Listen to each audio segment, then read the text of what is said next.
Hey, welcome. If you're new to the channel, my name's Elliott and you're watching Rickety Ski Reviews. Today, we're gonna be talking about a couple of little tips and just things that I think are good advice. And then I know I did it before, but I have had so many questions and comments lately that I'm gonna try to answer some more of those. So without further ado, let's just jump right into it. The first thing I wanted to talk about is my biggest hot take. Now, this is something that I'm probably gonna get a lot of heat for. I'm sure it'll blow up in my face. I'm almost certain it's gonna blow up in my face.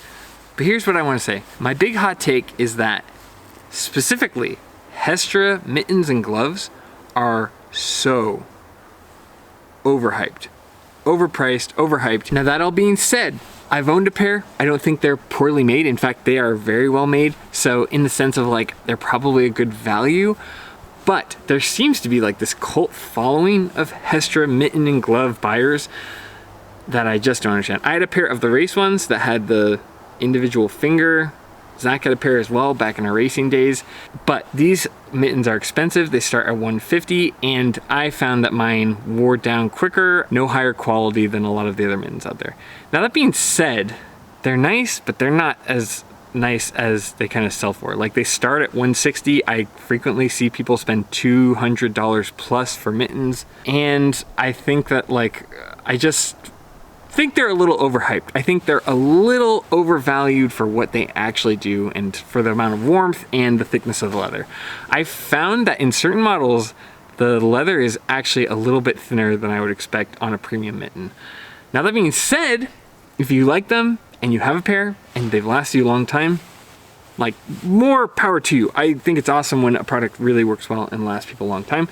But that was not my experience with mine. I found that mine were just kind of an average product overall. Now, they do have some products I'm seeing on their website for like $95. That's probably worth it. But typically those are ones where they're not putting leather all around. So you're gonna have more likely failure when the fabric meets the leather. At least that's my experience. So what's my alternative? Well, weirdly, it's a more expensive brand, but you can find it for cheaper. And here's how I do it. I go on Sideline Swap and Gear Trade, and I'm not sponsored by either of these. In fact, I had a really negative experience with Sideline Swap where they sent me goggles that you couldn't even see in like your hand from your face. They were so scratched up and they refused to give me a return even though I was in the return window. I did a chargeback on my card. So buyer beware with Sideline Swap. I found Gear Trade is a little bit easier to work with. But here's what I do. I go and I buy race mittens. Now you're saying, Elliott, race mittens are even more expensive than Hestra sometimes. I go and get Reusch. Reusch? I've never known how to say it.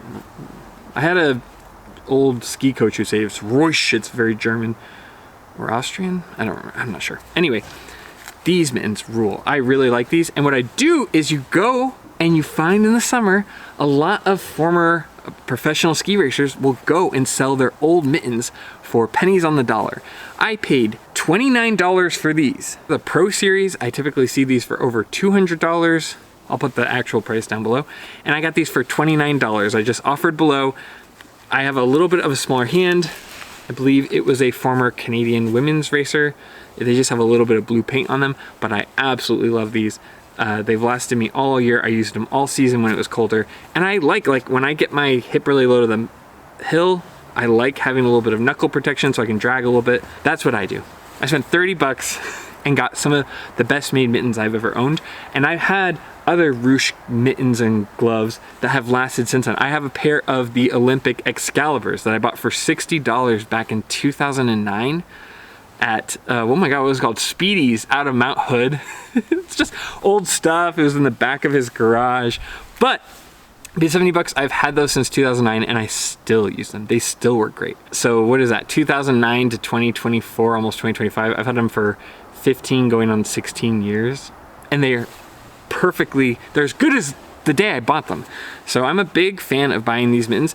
And I want to share the mittens I just bought on Sideline Swap. Again, these were $60, a little bit more, but these are the Reusch GS mittens. A little bit more on the knuckles, but and also a little size up, I believe, from the ones I had. But I like these. They have this new pull strap so you can pull them on. I've had nothing but good luck with these. And the reason I got these was because my wife tried these one day. Was like, I love these. These look pretty good with my jacket. So I'm gonna give these to her and use these personally. So And you can see too, like unlike some of the more budget-friendly Hestras, and like high-end Hestras are leather on leather, but I've just found that like at the joints of the mittens, the leather's a little bit thinner. Again, that was back in like 2010, so maybe a lot's changed since then. But for a third of the price of a typical Hestra mitten, buying a used pair of Reusch mittens, and it's a gamble, it's used, you don't know what kind of weird stuff people put their hands in. But in my experience, I've had nothing but good luck, you know? And I just put a fabric softener in there to make sure they smell good year round. But yeah, for 60 bucks, you pull them on. It's got thick leather all the way here. It's got a little bit of shielding on the top. I just find that with race mittens, they take so much abuse with cross-blocking that they tend to, especially when it's like a World Cup skier, they don't want the mittens to fail, so they tend to make them really well. So anyway, if you're looking to avoid some like really high Hestra costs, look at these. I mean, I would say if money's not an issue, buy a pair new and they will last you. If you think about like per season, how much they cost, even if I'd paid full price for the Reusch's back in 2009, that would have been 150 bucks, but I've had them for 15 years. That's 10 bucks a year for mittens. So, you know, I think it's easy to kind of want to cut corners with this stuff, but I found that the really well-made stuff tends to not fail. And also just like be smart, like how you carry your skis. When I was a kid, I would sometimes rip the insides by holding the ski improperly. But anyway, it's not a very popular brand in the US, and I thought I'd bring it up. And also like buy the product accordingly.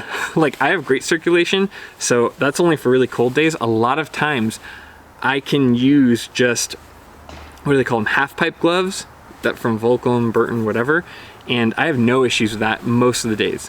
If it's 10 degrees or lower, I'll typically go with these, but when it's like 20, 30, 40, I can do the half pipe gloves and be fine all day. So, you know, like I think there's always an urge of skiers to buy the most expensive thing possible when there's a lot of really affordable ways around it. And then half pipe gloves probably cost me 20 bucks, 20, 30 bucks, something like that. And if you're only going, if you're like a fair weather skier and you only go when it's sunny and bluebird, yeah, like get stuff appropriately. The other thing I'll say, another hot take, I love mittens and I really dislike gloves unless it's warm. Like I like the half pipe gloves because I'm working with camera stuff or whatever, but when it's cold, maybe this is just like Vermont paranoia, but I've always found that these mittens are so much warmer because they keep kind of the heat all in one pocket. And whenever I've had gloves, I've always just found myself in like cold Northeast Kingdom weather, pulling my gloves out and making a little ball inside to keep my hands warm. So, you know, if you're concerned about heat, that's another thing. I would definitely sway towards mittens. I've also had really good luck with some of those Burton powder mittens where they kind of go over your jacket. I think now jackets are designed nicely enough where they have that little sleeve and they keep the powder from going inside. But I found that those were extremely warm. You could put, they usually have like a little sleeve where you can put a hand warmer if you're in a really cold climate. So just some tips, just wanted to rant about gloves and mittens, and also wanted to brag about the sweet deal that I'd gotten. You know, total between these two sets of mittens, I've spent 80, 90 bucks, something like that. I don't know, I'm kind of proud of that deal. But again, like, don't buy stuff if you don't need to, and there's no affiliate link here for this. I really use Gear Trade and Sideline Swap, but like I said, I've had bad experiences with them as well. Also, you guys probably saw my previous video, but there are a ton of ski deals, so I will have links down below. I'm just going to take the links that I had from my previous ski deal video and put them down below if you want to peruse, or go watch that video. It's a lot more in depth. All right, let's help some people really quick before I go and pick up my kids. The man Grant 099 says, "Hey Elliott, great video and happy Halloween. I want to use your link on the Black Crow's Atris while there is still a good deal. I don't know what size I should get. I am 187.5 tall, weigh 188, and would say I'm an advanced skier. I ski out west mostly in alpine bowls. Should I get the 184s or the 190s? Cheers." Well, the good news is, since 6 days ago, they lowered the price again. So hopefully you waited until I responded. Like I said, for a lot of you guys, if you want like a quick response, I would recommend being channel members. I am trying to answer everyone's, but you know, I can only answer so many. For that height, I would probably go with the 190s. I mean, if you're gonna be using it for big open bowls, you're 187.5, just go up a little bit with the 190s. That'll be fun on those Black Crow's Atrises. If you're a little bit shorter, then I'd say go for the 184s, but that's such a fun ski, and you'll really be able to make the most of it with a little bit more length on it. I mean, I have a whole video about ski length, so maybe watch that if you're not feeling super sure. But shooting from the hip, I'd probably say 190s. All right, the Capable Skier W1L says, I'm a Minnesota skier and I'm most interested in the Blizzard Anomaly 88 this year. I carve a lot, but like versatility for heavy variable snow.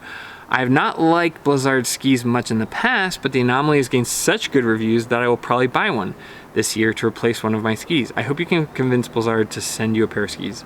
Blizzard, I'm not going to go into that whole rant again. Yeah, I'd love to. I'm totally open to it. I loved the Wrestler 10. I thought it was a very, very diverse ski. I've heard good things about the Anomaly as well, but I just can't get my hands on it. I think this is the problem, right? Like, I almost wouldn't recommend people buy skis until they're out there and testable, other than people who sell the skis, or other than, you know, people who are essentially like marketing for the brand. There's definitely good reviewers, like, you know, there's plenty of good ones out there on YouTube. So I think there are definitely people you can trust. Like, I definitely trust Ski Essentials. They do sell the skis, but I don't think I've ever seen them like say something that was outwardly false. But it's hard. They don't tend to be super negative either.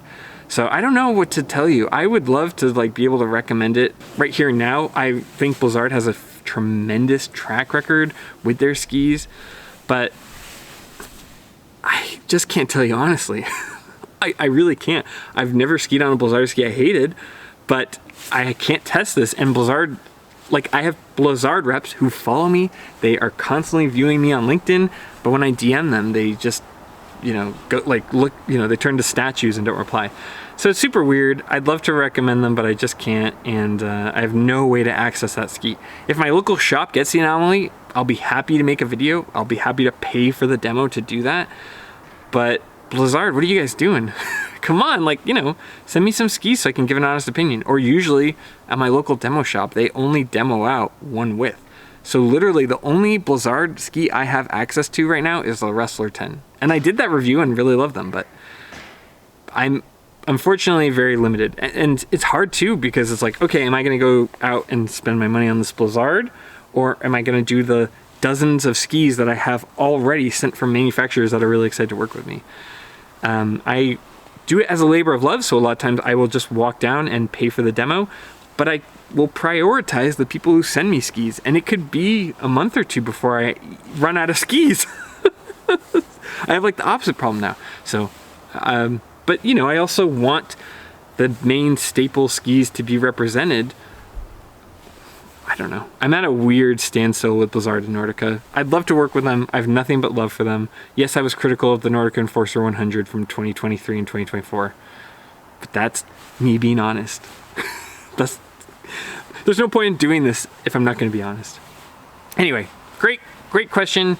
My recommendation would be to hold off and see if you can try a pair yourself. You know, that's unfortunate. And then maybe wait a year until they go on sale. It's hard for me to recommend doing anything else, unfortunately. All right, last one comes from Bear Claw. I have to stick with my Mirus cores over the Octos. They're intriguing, and given how well the MCs came out, I figured they must be good. Unfortunately, they seem like a bit of a miss for me, mainly because they have a softer tail than the Mirus core, so they went narrower and increased the turning radius. These things point towards a ski meant for more aggressive carving speed, but then they saddled them with a softer tail. Doesn't make sense to me, especially because I ski hard and weigh a lot. The other reviewers on the ski haven't been as positive either. In any case, it's very hard to pick a ski of the year with so many cool new models out there. What? The Octo has a softer tail than the Mirus core? I have not heard that. In fact, that is opposite to what I experienced. Because the Mirus core has that split tail, if you get at the right angle, you can't stand on the tail as well. At least for me, being like a bigger skier, it totally washed out or it wouldn't hold my weight. That's not designed to like really do that, but I found that because the Mirus core didn't have that split, it was a much more stable tail. They may have softened the wood by the tail to like make up for that difference, because when you have something split like that, it needs to be a little bit stiffer. But all in all, try the Octo. It's 100% my ski of the year. It's a fantastic ski. I'm not paid by any of these places, and I don't sell skis. I don't know who is talking negatively about the Octo. I've only seen a couple of reviews other than myself, but that's that wasn't my experience. That's all I can say. I don't know what those other people are talking about. I don't even know what video you're talking about. So maybe, you know, comment down below. But Bear Claw, I would say confidently that the Octo is just a stellar ski. I mean, they're both good skis. If you already have a Mirus core though, the Octo isn't gonna serve a very different role. So your logic makes sense.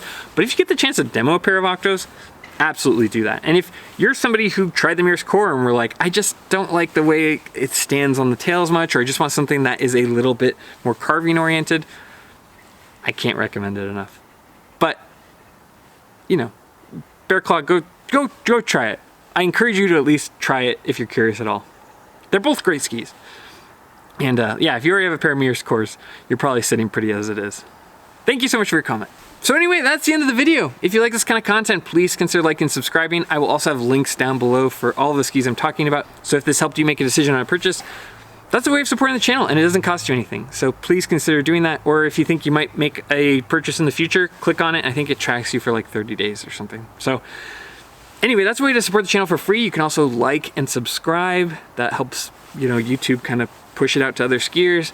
But more than anything, just thanks for being here. Thanks for taking the time to watch my video. It means a ton to me that you guys spend your time watching my stuff. And as always, I'll see you in the next one. See ya.